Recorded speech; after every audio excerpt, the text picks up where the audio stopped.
afternoon. We're excited to have Ambassador of Sweden to Rwanda joining us today for a very interesting conversation, and we'll get into a little bit different topics.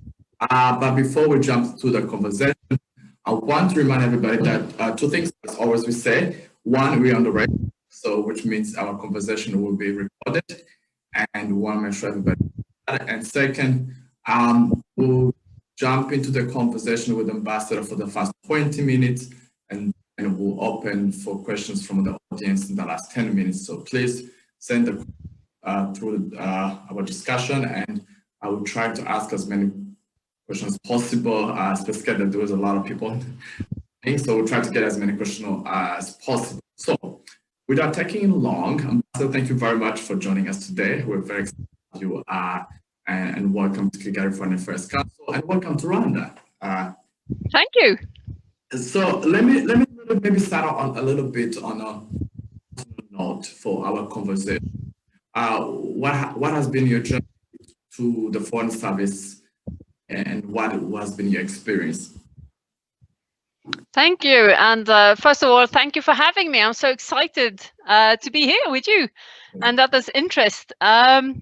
I think for as long as I can remember, I've really wanted to work with international cooperation, and for what I believe is a good path to contributing to making the world a better place. It all started when I was 15. I went to an international boarding school called the United World Colleges. And it's an international school with several schools all over the world, based on the idea that if people from all over the world come together and get to know each other, they won't go to war against each other. And then since then, it's just really followed. I worked with UNFPA, with CEDA, and then I joined the MFA.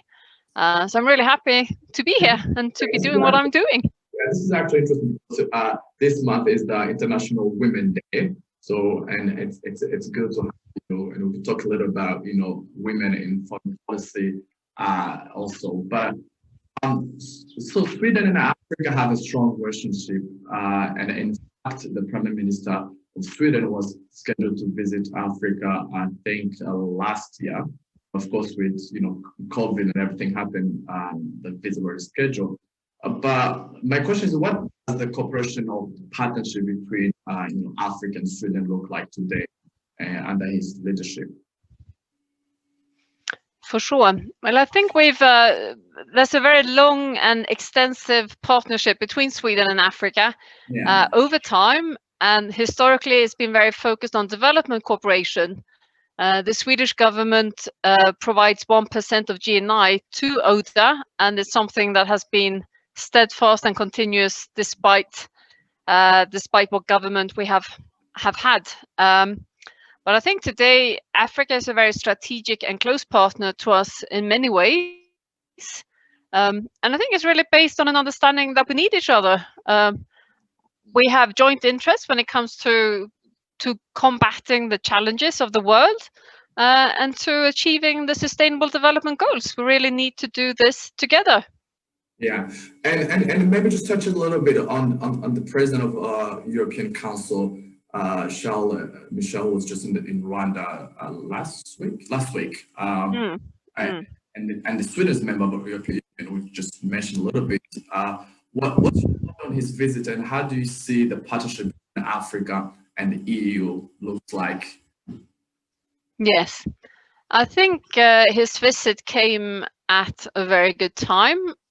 He came in relation to the rollout of the vaccination campaign to show Team Europe support to this, to COVAX, and also, to the broader question of equal access for everyone, really.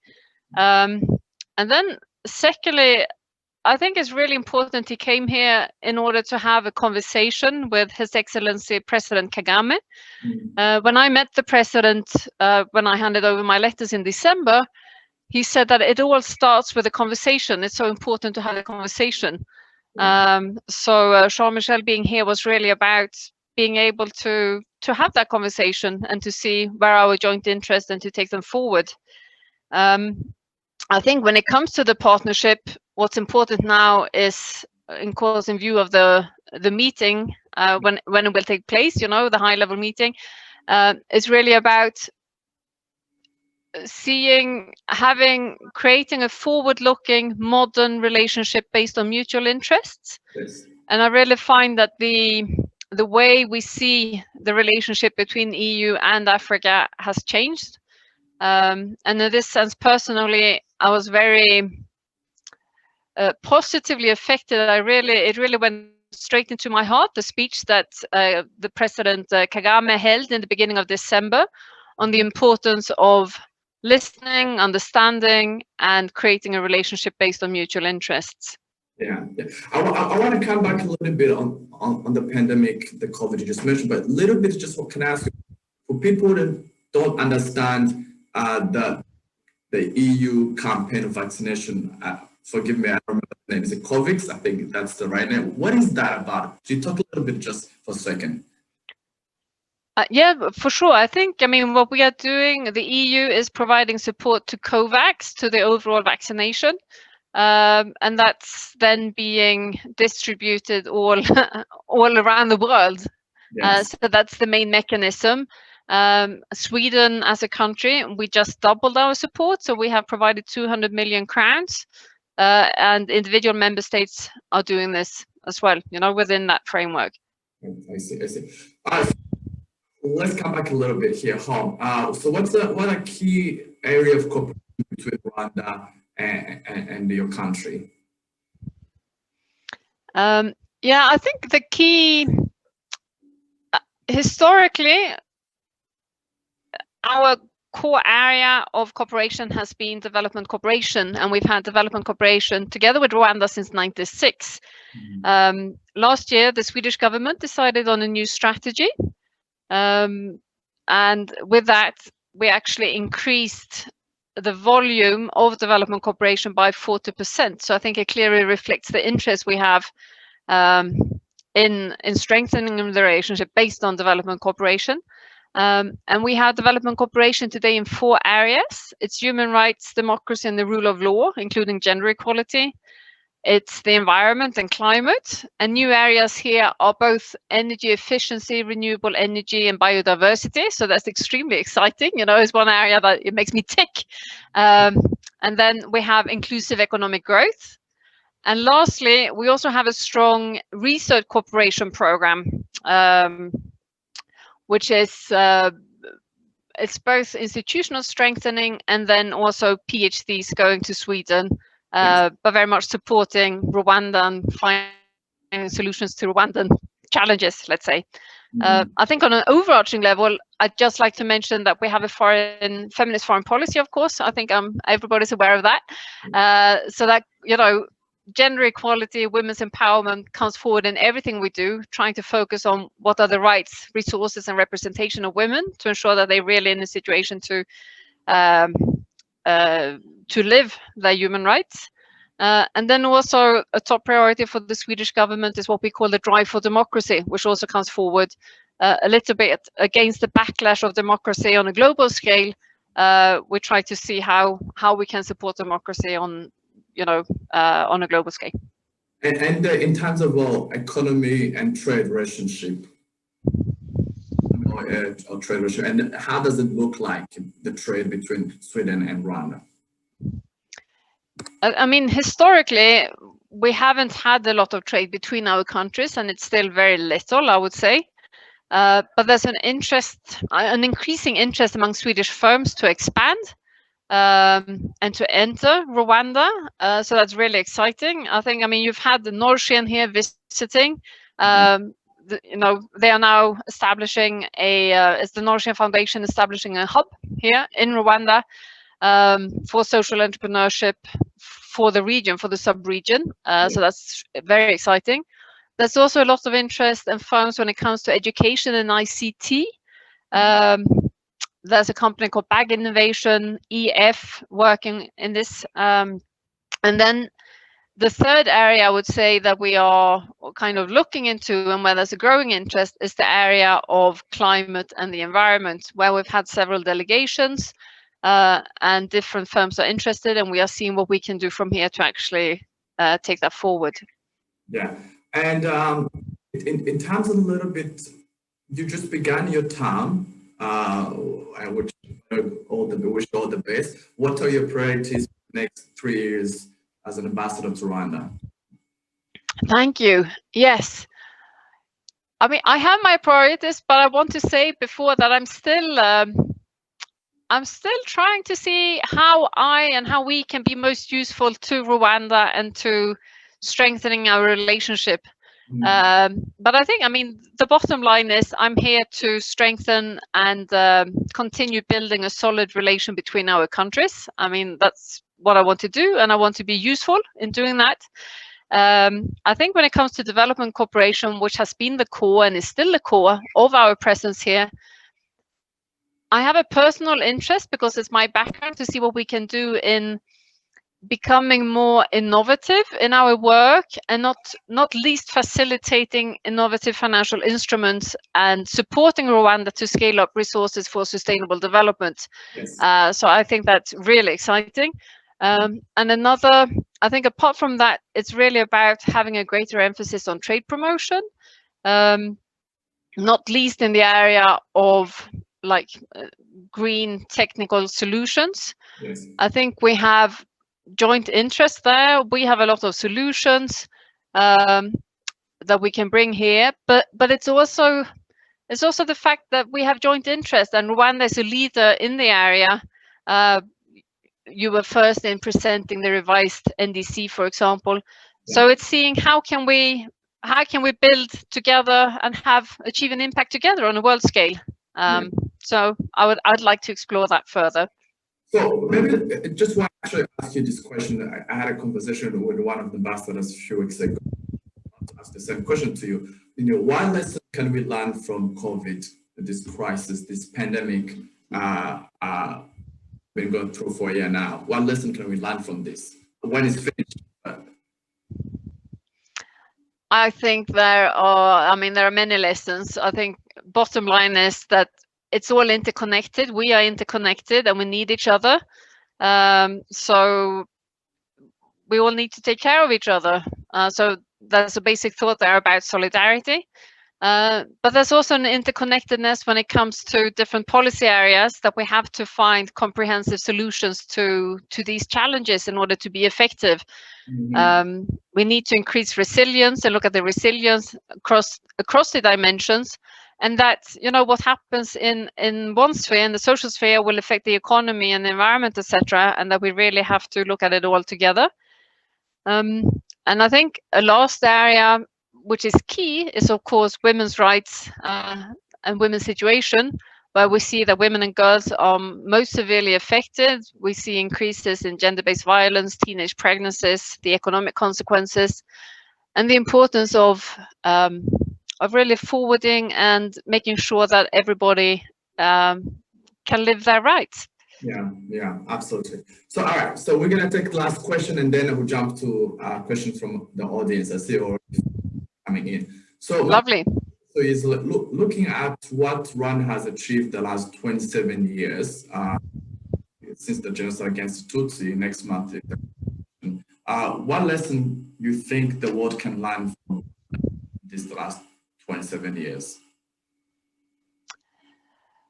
There are many lessons to be learned. I can mention, I can bring out a few, but I think it's so much more complex. But I think I'm so impressed by what Rwanda has achieved. And I think first and foremost, I think your experience shows us what's possible. Change is possible.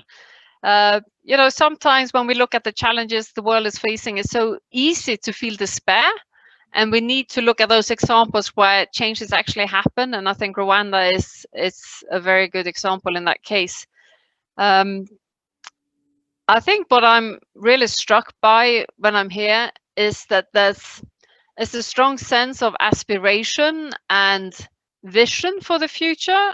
For me, there's also Rwanda is very value-based. And I think this drive for development, as I would like to call it, what's possible when there is an aspiration, when there is a clear goal. I think there's a lot to learn there. It also comes with a strong leadership. And I think one thing is top management leadership, but the fact that there are so many change agents in Rwanda and people contributing to change. And in relation to that, I really find that the development you drive is very evidence-based or information-based. There's a keen interest to learn from other countries and people and to bring in that experience and build on that experience. Yeah. That's such a good basis. And I think, I mean, looking at the world as it is today, that's just so amazingly important. I mean, we need that. So absolutely. Yeah. Excellent. So let's take questions from the audience. Please, if Tim can send us the question, that would be nice. Oh, good. So the first question comes from Dr. Liz from the University of Rwanda. You mentioned feminist foreign policy. Could you talk a little bit about what feminist foreign policy is and what inspired that and what progress you have seen? So well, I didn't hear the last part of that question. And the progress you have seen with the feminist foreign policy. From us. I think for us, the feminist foreign policy is really about having gender equality as the core and the center of the government's priorities for decision making and resource allocation. And it's really an agenda to strengthen the rights, representation and the resources for women and girls all over the world. And it's really based on a notion that without considering the contribution of half of the population or more than half of the population, you know, we're not gonna reach sustainable peace, development, etc. I think personally, I think it contributes to stronger policies and to a greater impact. We see, for example, I mean, if we look at the area of conflict prevention and negotiation, we see that the results are more sustainable when women are involved. The same thing when it comes to local decision making. Women actually ensure that an environmental decision is integrated to a better extent. So it's very easy to look at different policy areas and see that it makes a difference. And I think in general, I think Sweden deciding to do this has had a positive effect in general in other countries that have followed suit. And in making sure that the issues of gender equality and women's rights are up center to international politics. Yeah. The next question is from Dr. Alphonse. We see the rising of extremist right political party taking power in European countries. What's your thought, and how can we fight these extremist political parties in Europe? How we can fight extremist political parties in Europe? Yeah, like what's your thought about the rising of extremist rights? And what's causing it, actually, he asked that too. I would say I think it's caused by marginalization and people feeling they haven't got access to power or actually the distribution of resources. And I think it's important to be very clear on, I would say, to be very steadfast on the policies and the values that we actually stand for, and to communicate those values and to base policies on the values, having a clear view of what world do we want to create and sticking to it, and making sure that we create alliances between other countries and actors that think the same. Yeah. And I think what we are finding within the EU is that we haven't got our normal, our partners are not the same as always. We have to think outside of the box. Yeah. And very often see the small, try and decompose the problem and focus on parts of the problem because it's easier rather than. Sorry, we can't hear you. Something we just lost. Yeah. Sorry. Oh, okay. No. So I think it's really about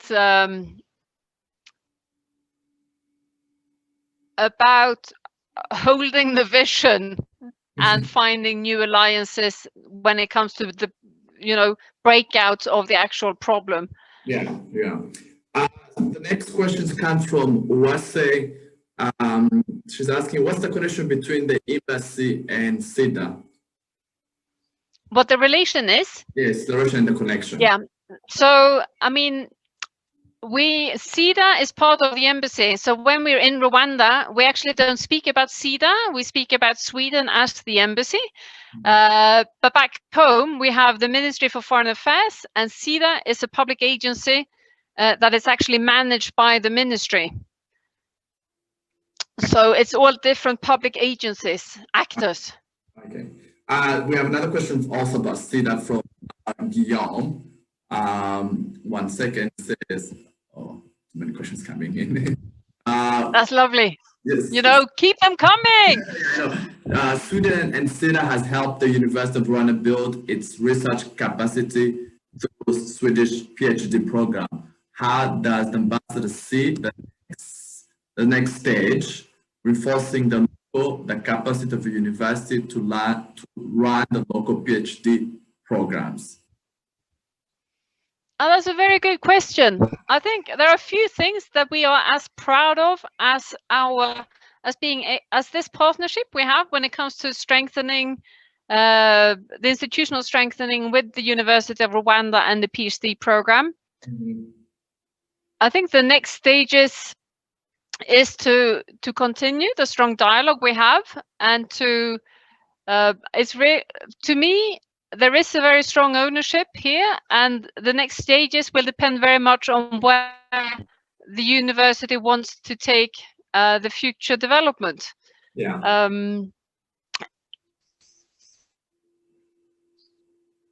Yes. No. Next question come from Claire Uwineza. Her question is, could you please share with project that the embassy has connected to the gender equality and women empowerment? That's one question. The second question is, how does the embassy work with local NGOs and private sector? Good. Yes. I think when it comes to our development cooperation, we have a big civil society support called PIPIMA, which is a support to several NGOs through Norwegian People's Aid, supporting the participation of civil society and being possible to make the voices heard with citizen scorecards. We also, when it comes to gender equality, for example, we have a support to a Swedish NGO called Kvinna till Kvinna, which in turn supports several other local NGOs. And we are at the moment looking into how we are going to strengthen our support when it comes to sexual and reproductive health and rights, which is a new area for us. When it comes to the private sector, we don't support the private sector directly within development cooperation. We don't support companies, for example. So we've had a support to markets, to making markets work for the poor before. And at the moment, we are looking at how to take it forward, what to do in this area. I think a lot of what we do is also related to access to finance, for not least to women. Yeah, excellent. I just want to mention, I want to welcome the ambassador of Rwanda to Sweden. Thanks for joining us, Ambassador. I can see online join us. I can't see you, but lovely. So there are questions come from Sean, the president of the NGOs Forum in Rwanda and Contact for World Vision. His question is, one of Sweden's growing commitment to Rwanda. Can Rwanda learn from Sweden, especially connected to your priorities with inclusive economic growth? Sorry, say that again. What can Rwanda learn from Sweden, especially connected to your priorities of inclusive economic growth?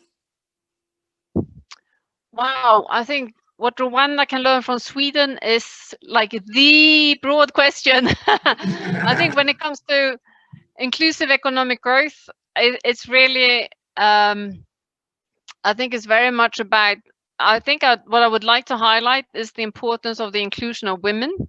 We are, for example, supporting cross-border trade in relation to the DRC.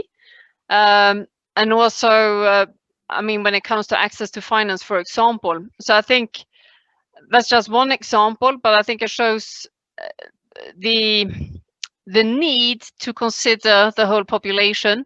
And I think we work SIDA has an instrument when it comes to poverty analysis and making sure that we reach the most vulnerable populations, which is it forms the basis for us entering contributions. And I think that lens of always ensuring or considering, who do we actually want to reach? I mean, we want to contribute to poor people getting out of poverty, and that we always have that very close and very on top of our minds in what we do. I think that's very important. Yeah.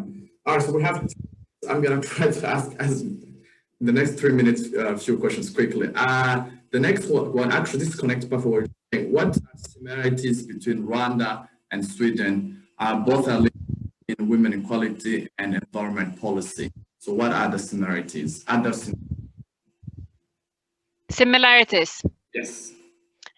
I think it's that we know what's important, that we are striving to get there. I think that's really it. I mean, of course, when it comes to gender equality, we are very similar when we see, when we look to the way that it's a top priority for the government and for the country when it comes to representation, for example. I think if we look at the various dimensions, I think there's more here to be done, mainly in the private sector. But I think what's important is that our ambition is very similar. And, it's a very good question, because something I have been asking myself is, we have a feminist foreign policy, and Rwanda hasn't got you haven't declared yourself a feminist foreign, policy, but in fact, it's really integrated into what you do. Yeah. So does it make a difference, or does it not make a difference? I think it makes a difference as being a political statement and in relation to other countries and setting an example. But I think when it comes to policies, there are a lot of similarities. Yeah. When it comes to the environment, it's of course the same. I think we have come further when it comes to mobilizing private financial flows for the combat against climate change. We also have a platform nowadays in Sweden called Fossil Free Sweden, which means that the 22 biggest industries or important industries have elaborated action plans on how they are going to become carbon free or fossil free. So it's I think maybe when it comes to specific industries, it's a little bit more concrete. But I think these are two areas where we want to do the same thing, and we should be working together both on the regional and the global level for greater impact. So we'll take the last two questions.